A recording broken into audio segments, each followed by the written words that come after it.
Originally published by the Daily Caller and later syndicated or aggregated by several other websites, including Fox Nation, an offshoot of Fox News website, it carried an unsubtle headline: "Here's a reel of cars plowing through protesters trying to block the road."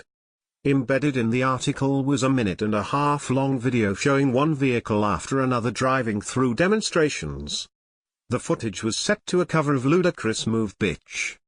The article was published in January, but it drew renewed attention on Tuesday following this weekend's deadly incident in Charlottesville. As the outrage grew on Twitter, Fox News took action, deleting the version Fox Nation had published.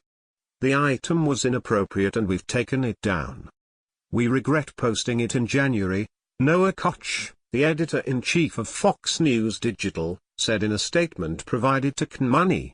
Within hours, the Daily Caller had deleted the original post. That version had been published by Mike Rost, who was then a video editor at the Daily Caller. Related, Bannon vs. Murdoch, Breitbart vs. Wall Street Journal, the proxy war over Trump. Here's a compilation of liberal protesters getting pushed out of the way by cars and trucks.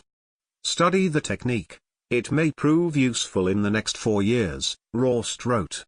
None of these clips are new, but that doesn't mean they're not still fresh. Fox was far from the only outlet to pick up Rost's post.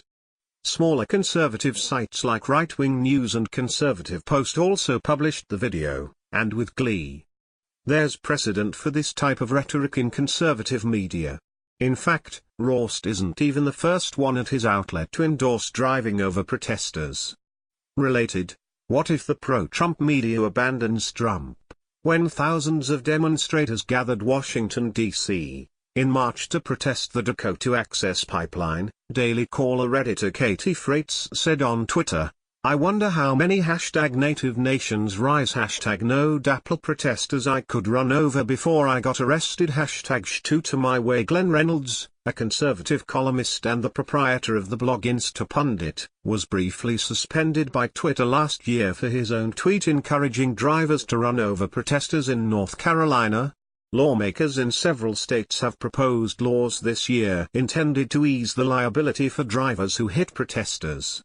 A bill in North Dakota's state legislature, introduced in response to the Dakota Access Pipeline unrest in the state, would have made it legal to accidentally run over protesters in the road. The measure failed to pass in February,